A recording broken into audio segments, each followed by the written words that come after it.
Hi, I'm Lonna Kelly. This is Hudson Valley Art Speak. Thanks for tuning in today. Today we're going to be talking to Irvin Miller, who is a man of many, many talents. Two of the things we're going to be talking about today is his work at the Math and Physics Exploration, yes, and also his new work that he's newly passionate about, and that's 3D printing.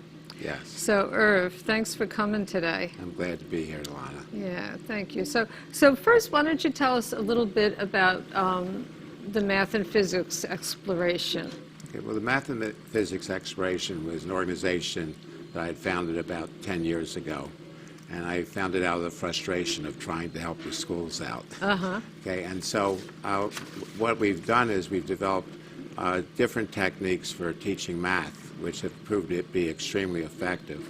So we tutor kids who come over to the place. We have a math museum so we can show them different exhibits, including the 3D printer. And we also do a push-in in the schools. So we do an Enrichment Math Program in the Arlington and Wappinger School District, and kids from other school districts, including Carmel, will come up to our museum for special lessons. Uh-huh. And the excitement this year is we're working with a second grade class where after 2 weeks or 2 months of school, they're now where that same class was last year after 9 months of school. Really? So the techniques have been proved very effective, and we hope to be able to have some major influence on education in the state. Yeah. Now, with those second graders, is it the whole second grade, or is it a selection of kids? How do you do that? Well, last year I worked with 2 second grade class. This year I'm working with 1, and then the second grade class, other one I worked with asked me to come back and work with them too because they saw how fast the kids were being accelerated. Yeah. But the Enriched Math Program is primarily done with 4th, 5th, and 6th graders. And basically, the kids at the second grade level, we can teach them, when they're at the museum, we can teach them 5th grade math. And children that are at the 5th and 6th grade level, we can teach college level math. Really? And some of the teachers have been overawed with the skill that these kids have. Yeah. And so that type of teaching happens at your museum? People come to there and... Well, the Enriched program is done at the schools. Okay.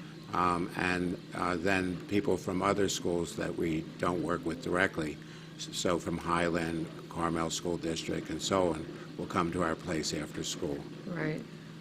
That sounds great. Thank you. You've been doing that for years, haven't you? Oh, yes. Yeah. It's really exciting. Yeah. I'm sure it must be exciting, seeing the growth in kids. Well, we've even done this with Learning Challenge because we've gone into self-contained classrooms, and the teachers are amazed at the potential that these kids have. Oh, really? Yes. Yeah. Well, so how did you get into 3D printing? Well, I sometimes like to refer to myself as Dr. STEAM, okay, because I have a PhD in physics. I worked for IBM, which is a technical background. I have a degree in electrical engineering. I went to art school, and I own a math museum. Yeah. Okay, and so the 3D printer actually brings all these together. And so after I had gotten one with a grant from IBM, I then went to Tinkercad and started playing around and making lots of objects. And also I got a Connect scanner, which is now broken, but which I could scan a lot of things. So one of the sort of interesting occurrences is I'd gone to Storm King installation art for a few times, and also the PepsiCo, and I was interested in doing some stuff like that at a smaller level. So it turns out at Vassar College, they have a Calder, which is called Triangle with Ears. And so I took photographs of it and then designed it on the 3D printer. One of the things I had to do in order to make this work is I had to put a little support under this so that it wouldn't fall apart. Yeah. And so this is a miniature version of that. And then at Storm King, they have a Kaddish, Menachem Kaddish. I've seen that. Okay, and people stand under this. And so I was wondering, how this was done. So with the 3D printer, what I did is the part that's hanging over is hollowed out. and then this part over here is also hollowed out, but then you put a lot of weight in here so that the thing almost balances. Yeah. So, so this was sort of an interesting study to see, you know, what the engineering that goes into Right. installation art. Yeah, yeah. And then when I was in college, we had something which was what is the intersection of three cylinders. And I thought it was a cube. Well, it turns out this is what the intersection of three cylinders look like. Really? Okay? And to color it a little bit is the same thing, but the face is colored. Yeah. And I call this heart because it's the heart of this particular object of the three cylinders at right angles coming into each other. Okay, I was wondering why it was called heart. Okay, and then the next thing I made was, and this was sort of my pride and joy, this I call campfire, which is three cylinders against each other. Right. Okay, and someday I'd like to see a big version huge of this. one. Yeah, Okay, yeah. and I called it campfire, and then my logo's inside. Yeah. And then, So well- let me just ask a question. So when you're working on something like this, yes. are you working with the same problems that you'd be working if it was at scale, like if it was 10 feet tall? Yes. Yeah. Okay, what basically is you have to design the thing. I mean, there's a lot of engineering that goes behind the installation art, which is not obvious, you know, in terms of here, just the physical Right. balance. So, and I use CAD CAM, and then you have to have, you know, good feel for math to get things at the right angles and so on, because I wanted to make sure that there was a symmetry to it. Right. Okay, then the other problem I had is that I wanted to make something that's bigger than the printer. Okay, and so if you look at this closely, you can see a yoke here, and then these things are put in. So the idea of is I would build this on a large scale. I would then, and this one I call TP. If I built it a large scale, I would be building this, and then the cylinders could then be put in and welded in. Right. So that way it would be easier to put together. So when I put these together, they look like cooling towers from a nuclear reactor. And there's a subtle difference. If you look inside, you can see a hole there. Here you don't. Okay. And it depends upon how you put it together.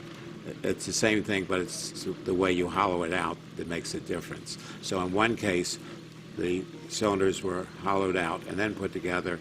In the other case, they were hollowed out after the fact. Okay.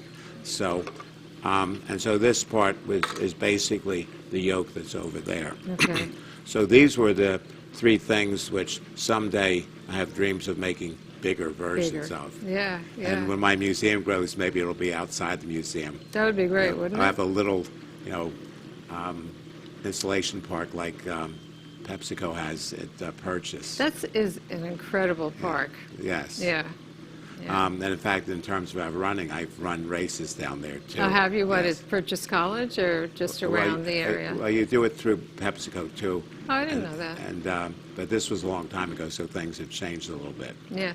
When I was doing a little reading on 3D printers, I read that they're also making soles for running shoes now. Yes. 3D printers, and I forget the company, but it said it was exceptionally flexible. Well, you can use different materials. So when Yeah. you were talking about houses before, Yeah. you know, they put concrete, you know, and of course the printers come in different sizes. This is, you know, the size of a microwave. Right. And, you know, you can have in schools or buildings and things like that. But when you start getting into the ones that are doing the artificial limbs and things like that, you're starting to get bigger printers. You know, they're printers that are the size of this room. Right. I haven't seen them. I've just read about them. Yeah, yeah. I read it in that same article. They were talking about building houses with them, and as you said before, that they're printing with concrete. Right. Yeah, which is pretty amazing to me. Well, one of the other things too is that when I talking about building things, here is a spiral thing, which was fairly easy to make with Tinkercad, and I can grow it as big as I want. The other one, which is a bigger version of this, fell apart. So it was this big. Yeah, And yeah. on the printer right now, we're building one of the sections of this. Now, did you tell me that you had to keep turning that to Well, make it in work? Tinkercad, I kept turning it. Oh, And so oh. Tinkercad allowed me to keep repeating, and it would Okay. just automatically return itself. Okay, I envisioned you reaching in and turning it. And when I was over the mountains, he had something like this, too. Yes, he does. So, He does. doing different. And then this was another version. I have a printer that you can put two colors in. I'm holding it together with the rubber band. Yeah. And so I can mix colors, so I put a red filament in to make these. It's like Lego blocks, rounded Lego blocks. Then to get the orange, I mix the yellow and red together, and to get the purple, I mix the red and blue Right, together. right, So right. this was a version of this sort of in more Technicolor, So you're working with a couple of different printers? a couple of different Yeah. printers. Tell me about this one. Okay. I Well, told you I'm so interested about how you get something from a photograph like this. Well, I didn't get it from the photograph. No. Okay, but I'll tell you the secret, how somebody else did it. Yeah. Okay, you can scan. I have a Connect scanner where I can scan people's faces. And so over here, this was one of my students, and I just walk around and scan them. And then over here, I scanned the county executive. Yeah, hold that up just a little bit longer. So this is the county executive of Dutchess County. And made a present. He is a keynote speaker at our math events. And so I went down to his office. He had a few minutes to let me scan Yeah. him. So my scanner is, it's like it connects to the Xboxes or the Microsoft thing. This one, what probably happened is we went to Norway a few months ago, and we went to the Vigeland Gardens. So I had seen that on the thing, and so what I did was I found a website that had done the scanning already. Oh, so they okay. basically walk around there. Yeah. And so then I downloaded this. Yeah. And then I was able to print this. print and that. so, instead of walking back with a photograph, Right. I also walked back with a three-dimensional version of the image. Right. What are some other uses? I noticed that you have a hand here. So this is 3D printing is also used to make prosthesis Right. now, aren't? Well, isn't the it? reason why I did this is one of the schools I'm working with, they're going to be the school, the grade school. The school has a 3D printer that they go from school to school. Yeah. So to help the school get the most out of it, I found out they were going to print a prosthetic hand. So I had them send me the files for that and printed that on this printer. So this is about 10 pieces. So you have the fingers, the phalanges, the palm, the thumb, and then this is a tensor here.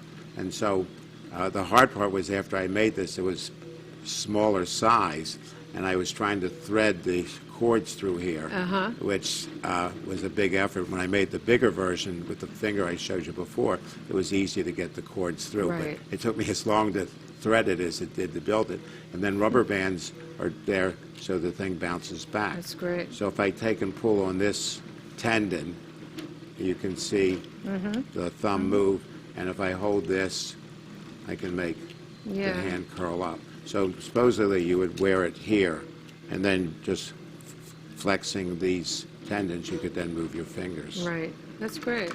That's great, and it really reduces the price of them also, of Right. prosthetics. Yeah. Irv, we've come to the end of our 15 minutes. Very quickly. Very quickly. So that's not quite done, but it's almost done. Yes. Back behind us. Oh, and let me present you with something from the 3D printer with your name on it. Thank you very much. I'll keep this on my desk. Thank you so much for coming today. Thank you, Lonna.